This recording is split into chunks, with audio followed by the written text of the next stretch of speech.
Good morning.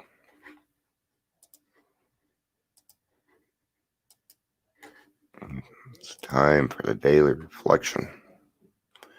Dion is not even close to awake. I don't know what it is. Man, it's starting to get on my nerves, man. 11 hours of sleep, not enough. I went to bed intentionally. Went to bed early on purpose.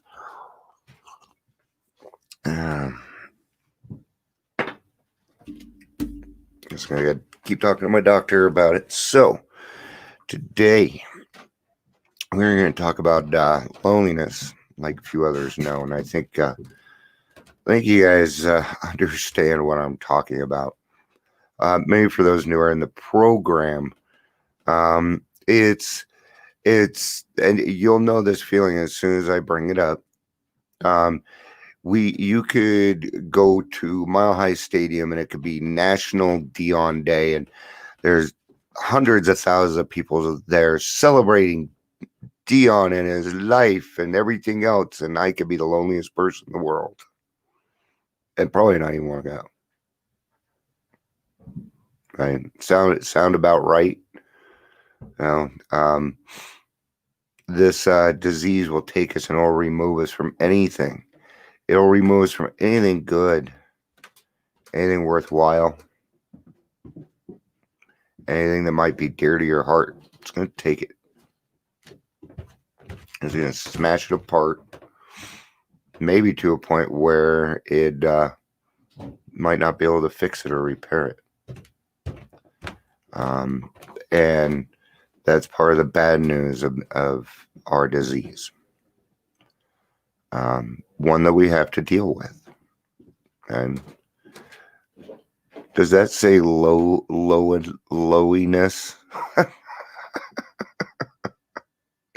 It sure does.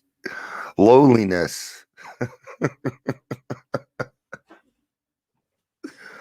I'll fix that. Oh, that is an entirely different reading. Lowliness. All right, so loneliness. That's how tired I am. And it took it as a spelling freaking thing. So that kind of describes, what it is that we're talking about. But let's go ahead and get to the reading. I'm kind of tired to talk about the 11th step. So I'm reading Date of Time that my Hazelden book, May 20th. Alcoholism is called the lonely disease. Almost without exception, alcoholics are literally tortured by loneliness. Even when everybody's around. I mean, it's a lonely world. Why? It's kind of hard to describe why, especially when I'm not quite awake. I shouldn't have asked that question. Stupid Dion asking questions. The why is because people don't want to be around us when we get to a certain point. But we are not willing to let go of it yet. So that causes a separation. That's the best way that I can describe it right now. Even before the end of our drinking, before people began to shun us, and we were 86 from bars, restaurants, and people's homes, nearly all of us felt that we didn't quite belong. We were talking about this in the meeting yesterday. Our speaker did. He did a very good job of it, and he happens to be coming on our podcast, Ryan Kennedy, from Free. Fantastic speaker. I can't wait to have him on. But nearly all of us felt like we didn't quite belong. I have always felt that way. I can't remember a time when I didn't think that I was different from everybody that I was around. And I can remember back to being about 4 with that. When the eye patch came around, that lazy eye. There There were physical discrepancies that kept me apart from other people. I was a bedwetter till I was 11. So I do sleepovers. I didn't have a really fun childhood. It's all right. I'm having a great adulthood, and I'm knowing a lowliness like few others. I still can't believe. Oh man, it could have been a. It's just a word. It's funny to me right now. There are always mysterious barriers. I skipped some stuff. I apologize. We were either shy and dare not draw near others, or we were noisy goodfellows craving attention and approval, but rarely did we get it. There was always that mysterious barrier we could neither surmount nor understand. Finally, even Bacchus betrayed us. I have no idea who that is. We were struck down and left terrified in isolation. Have I begun to achieve an inner calm? This is usually why I read it, so that if I come across words I don't know, presuming other people don't know. So if you guys know what that is, I usually try and grab those words first, but today's not. No. Um, so I want to, yeah, because I went through this. So at one point, I was the noisy good fellow. Growing up, I'm thinking about when I was a kid here.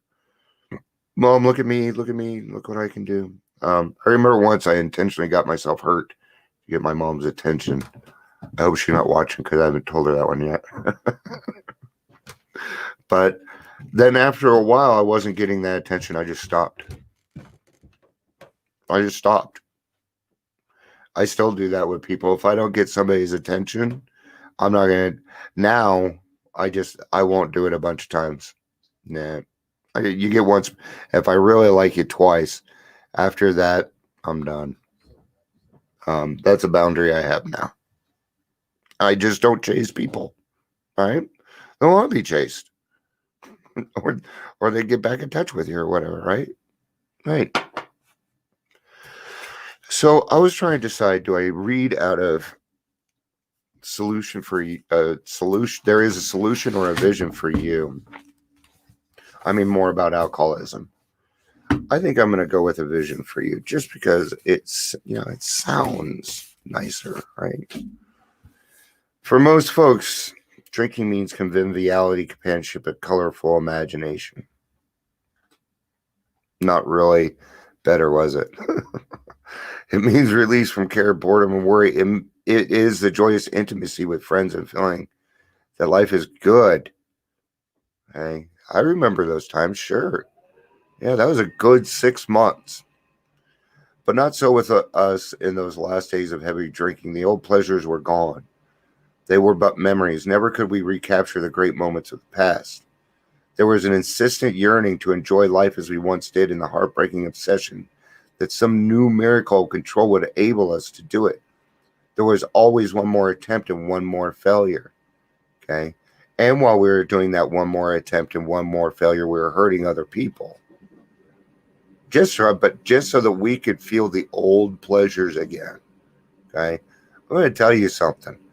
You might feel them again for a little bit from a song, maybe something reminds you, things like that. But you are never, ever, ever going to get that back. It's just not going to happen. It is going to be replaced by something much better. Okay. Trust me, it's going to be much better. You'll like this feeling a lot better than the thrill that you got from right before you went on a roller coaster. Remember, notice how some of that stuff is gone now. The thrill of being a child, right? Well, we start to re-understand that when we get into the program, right? Then we get better, and that's kind of one thing I wanted to bring up. We get better, we do, and we get into some emotional sobriety, but we got to watch ourselves, because then you're going to start handing out unsolicited advice. Okay, when we're working on ourselves and we see somebody's like, I'm working on my 4-step. You're like, ooh, I'm working on my 4-step, doing really good. So I'm going to give some unsolicited advice here now. No. I mean, if it's in a meeting, sure, something entirely different. But watch that. And I say that because I do it. The less people tolerated, the more we withdrew from society, from life itself. We became subjects of King Alcohol. No wonder we know loneliness. Shivering denizens of his mad realm, the chilling vapor that is loneliness settled down. It thickened, ever becoming blacker. Some of us sought out sordid places, me, hoping to find understanding, companionship, and approval. And momentarily we did. Then would come oblivion, the awful awakening to face that four hideous horsemen. Terror, bewilderment, frustration, and despair. Unhappy drinkers who read this page will understand. I am an unhappy drinker. I'm still an unhappy drinker because I don't drink anymore, right? So. Now and then, a serious drinker being dry at the moment. I'll miss it all. I feel better. I work better. I am having a better time. As ex-problem drinkers, we smile at such a sally. We know our friend is like a boy whistling in the dark to keep up his spirits. He fools himself. Inwardly, he would give anything to take half a dozen drinks and get away with them. He will presently try the old game again, for he isn't happy about his sobriety. He cannot picture life without alcohol. Someday, he will be unable to imagine life either with alcohol or without it. Then he will know loneliness such as few do. He will be at the jumping off place. He will wish for the end. Okay? So don't tell me feelings can't kill. Don't tell me that. Because they can. All right? My feelings gave me a heart attack at 42, guys.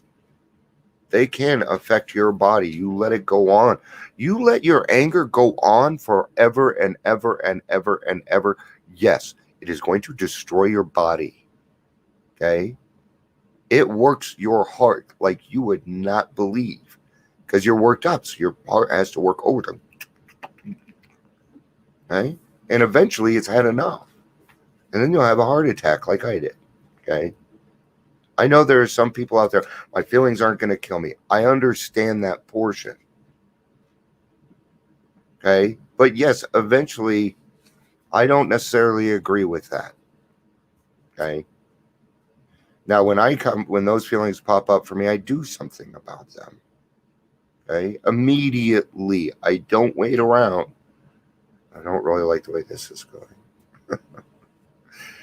May I know tenderness of an intimate relationship with God and the calm I feel when I touch God's Spirit.